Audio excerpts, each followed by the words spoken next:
Taking Alpha 5 to 419X. Good afternoon, ladies and gentlemen. There's Porter. Last night I got a call for flush armor not working. Handles busted. They couldn't flush the toilet. You see how it's wobbly. This is called a flush armor. You usually see it in commercial buildings. Sometimes you see it in hotels, restaurants. This one has to be a restaurant. Back in the day, you used to see them in the projects. But this is called a flush armor. So what I'm gonna do is I'm gonna place that handle. As you can see, the handle is definitely loose. Somebody broke it somehow. I got a zurn, which is compatible with Sloan. Sloan and zurn makes the same products. If you remember, I think Sloan was the first company that started making these, and zurn came out shortly making the same product. They're all interchangeable. You take it out the box. I'll show you what it looks like right quick. This is the ADA one. A little bit longer than the original one. And it has like a little plunger inside it. When you push it, it kind of pushes a little piston out. You can see what I'm talking about. You flush this, it pushes that. See that piston pushing out like that? It allows that piston to go out just like that. So in order to change this, you got to shut the water off first, because not all the water is going to come gushing out of there. So never try to take this off under pressure, because you're going to have a whole lot of water gushing out on you. So sometimes there's a little chrome cap on here. There's no cap on this one. Get your slotted screwdriver. Just turn this down until you snug it. Now, take it off slowly. So if you see a lot of water coming out, if you see a lot of water gushing out as you loosen that ring, then that means this shutoff valve failed. So just crack it once, just to get the right. If you don't want to mess up the chrome, this one's already messed up, but you can always get some adjustable, what do you call it? An adjustable wrench. Because this one gets the teeth on it. So if you put this on here, you're going to damage the chrome. But seeing that it's already been damaged before, it's not going to hurt. You can always put some rubber on it or tape on it too, if you do it that way. But just give it a little snug. It's like that. Now, turn it slowly, because you're going to get some water coming out. You just don't want a lot of water coming out. So let's see if any water comes out of here. If a lot of water comes out, break the seal. I don't see any water coming out yet. Okay, good. A little drip. Alright, so that's a little drip. It's not pressurized, which is good. As long as you see it coming out like that, that's good. But if it comes out spraying, then you got a problem. That means that this valve is not shutting down. Always make sure that little gasket's in there. That little blue gasket.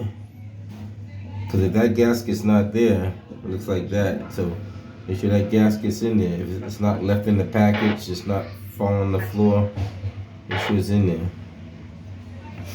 Now, this red gasket is the old gasket. See that with my fingers? That's the old gasket. So you take that one off, because you don't want to put two gaskets on it, even though you could, but take this one off. You don't need that one. But just pay attention to detail.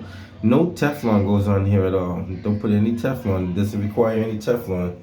This is considered a compression fitting. So no Teflon on a compression fitting. Make sure your threads are threaded. Like, make sure it's lined up completely straight.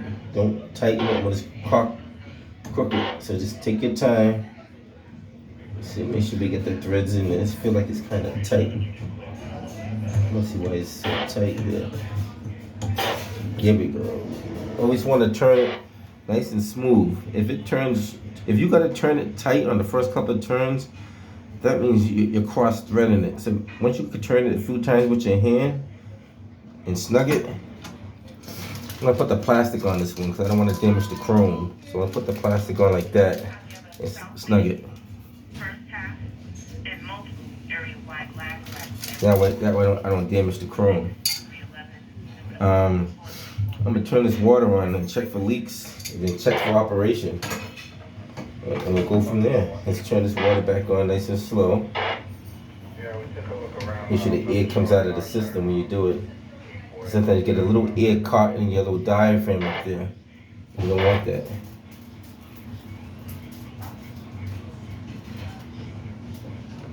So it looks like we're pressurized.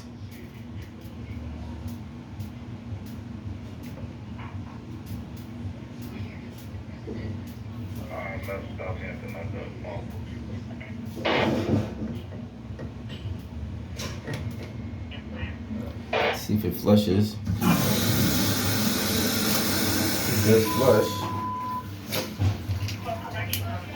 No leaks, which is good.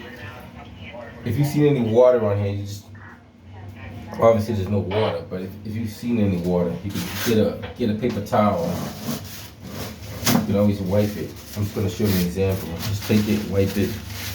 Then you just put your fingers around it so you feel any leaks like that. If your finger comes back wet, that means there's water leaking out of there. You can always do the flashlight test and see where it's coming from. Take a bright flashlight, shine it on there. See if you see any leak coming out. And so far it looks pretty good. Customers should be happy. My job is done. I probably spent more time talking than actually doing it. See, the toilet seat is loose, so I'm not doing my public service and tighten up the toilet seat too while I'm here. This toilet seat shouldn't move like that. See how that's moving? That should not move like that. And if you never tightened up a toilet seat before, there's two nuts underneath the bottom. These ones look like they're gonna have problems because these are metal. I'm gonna try to tighten it, but these metal ones give you problems. Take off these caps. Let's see if these tighten up. Sometimes the metal ones give you problems. Well, actually, they're moving. They are moving. Okay. Okay, cool. So, because these metal ones, sometimes they give you a problem.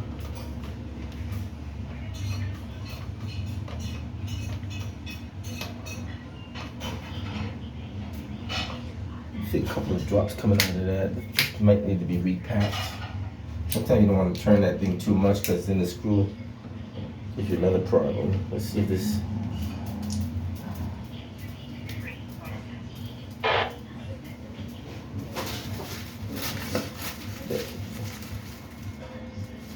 This is a little.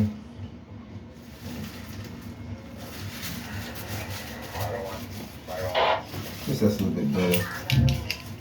Hey guys, you get to see the toilet seat is nice and snug now. See that? I shake it, the whole thing has to move. Good to go.